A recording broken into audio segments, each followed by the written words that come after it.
Warning, ये video उन लोगों के लिए बिल्कुल नहीं है जो हकीकत को देखने से डरते हैं और ये मान लेते हैं सब कुछ अच्छा ही होता है, क्योंकि ये चैलेंज करेगी इस कंप्लीट थॉट प्रोसेस को, जहाँ पर तुम देख पाओगे कितनी ब्रुटैलिटी है ह्यूमन नेचर में और सच्चाई क्या है। तो ठीक है, इंसानों को समझने में सबसे पहली गलती जो हम करते हैं, हम ये मान लेते हैं कि वो अच्छे ही होंगे। सच ऐसा होता है? इंसान अच्छे नहीं होते, इंसान सिर्फ कंट्रोल्ड होते हैं। अगर कंट्रोल हटा तो असली नेचर बाहर आ जाएगा। बचपन से ही हमें सिखाया गया है, be kind, be honest, be good, लेकिन किसी ने ये नहीं बताया ये सब नेचुरल नहीं है, ये सब कंडीशनिंग है। ये एक पार्ट है पेरेंटिंग का। ह्यूमन साइकोलॉजी का बेसिक रूल है, सर्वाइवल बड़ा होता है एज कंपेयर टू मोरालिटी के। अच्छा ये बताओ, अगर बात आएगी तुम्हारे जीने और मरने पर, तो क्या तुम तय कर पाओगे क्या सही है क्या गलत है अपनी विचारधाराओं के बहाव पर? कुछ लोग चीखें मार कर कह देंगे हाँ, लेकिन बहुत मुश्किल होती है। अगर चॉइस मिले, या तो तुम सच बोलकर सब कुछ खो दो या फिर झूठ बोलकर सब कुछ बचा लो। ज़्यादा लोग क्या चुनेंगे? सच नहीं, वो चुनेंगे सर्वाइवल, वो चुनेंगे झूठ बोल करके सब कुछ बचा लेना। महाभारत में कैरेक्टर था दुर्योधन, उसने ये एक्सेप्ट किया था, मैं जानता हूँ सही क्या है गलत क्या है, लेकिन मैं अपने आप को रोक नहीं पाता।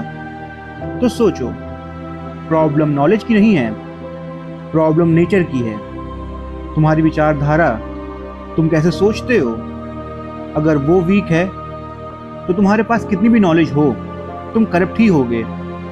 और अमूमन ये देखने को मिल जाता है समाज में, जहाँ पर पावर में होने वाले लोग अपनी पावर का गलत इस्तेमाल कर रहे होते हैं सिर्फ कुछ फ़ायदे के लिए।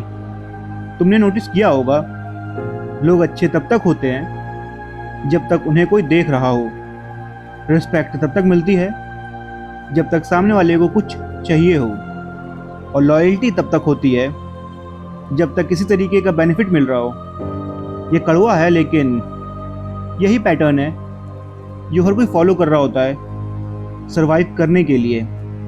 फ्रेडरिक नीचा ने कहा था, मोरालिटी एक मास्क है, एक नकाब है, एक ऐसा मास्क जो सोसाइटी ने तुम्हें दिया है लगाने के लिए, या फिर यूँ कहें कि लगा दिया है ताकि ये सिस्टम चल सके। जो नियम तय किए गए थे समाज को बनाने के दौरान, वो बिना बिखरे अपना काम कर सके। तभी हम लोग कहते हैं, कौन है ये चार लोग जो हमें जज करेंगे? ये समाज के वही लोग हैं जो ये तय करते हैं क्या सही है क्या गलत है। और अगर कल से कोई रूल ना हो, कोई कॉन्सिक्वेंसेस ना हो, कोई जजमेंट ना हो, तो तुम क्या बदलोगे? सच बोलना, तुम अपने आप को कैसे दिखाओगे? तुम वो नहीं बनोगे जो तुम दिखाते हो, ये तो तय बात है।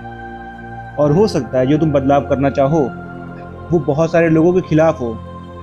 इंसानों का दिमाग दो हिस्सों में बटा हुआ है, प्रिमिटिव ब्रेन जो चाहता है कंट्रोल, पावर, सर्वाइवल, और दूसरा है सोशल ब्रेन जो प्रिटेंड करता है काइंडनेस, एम्पैथी, मोरालिटी।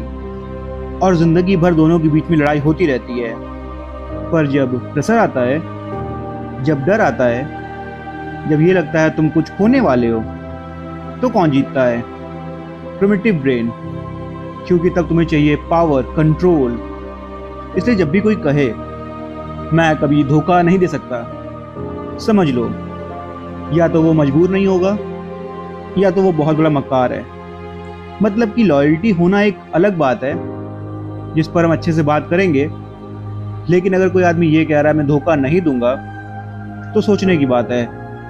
क्योंकि इंसान की लॉयल्टी तब चेक होती है जब सिचुएशन कमज़ोर हो, ना कि तब जब हर कुछ अच्छा चल रहा हो। और एक और अनकंफर्टेबल ट्रुथ, तुम लोगों को उनके एक्शन से जज करते हो, लेकिन अपनी इच्छा के अनुसार।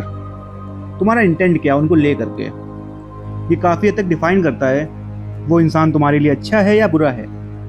तुम कहते हो मैं बुरा नहीं हूँ, बस सिचुएशन गलत थी, और वही चीज़ जब कोई और कहता है तो तुम कहते हो वो इंसान ही गलत है। ये हिपोक्रेसी नहीं है, ये ह्यूमन साइकोलॉजी है।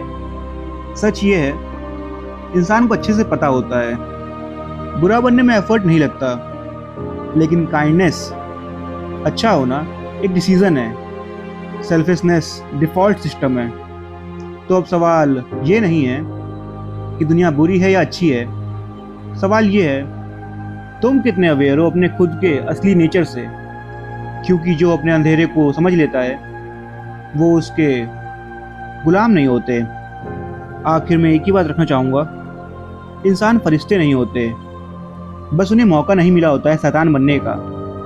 कल हम बात करेंगे एक और इल्यूजन के बारे में, साइकोलॉजिकली एडिक्शन किस तरीके से ह्यूमन माइंड को इम्पैक्ट करता है। अगर तुम्हें ये वीडियो अच्छी लगी है तो लाइक कर सकते हो, शेयर करना और कमेंट करना कि तुम्हें नेक्स्ट टॉपिक जिस पर हम बात कर सकें वो क्या होना चाहिए।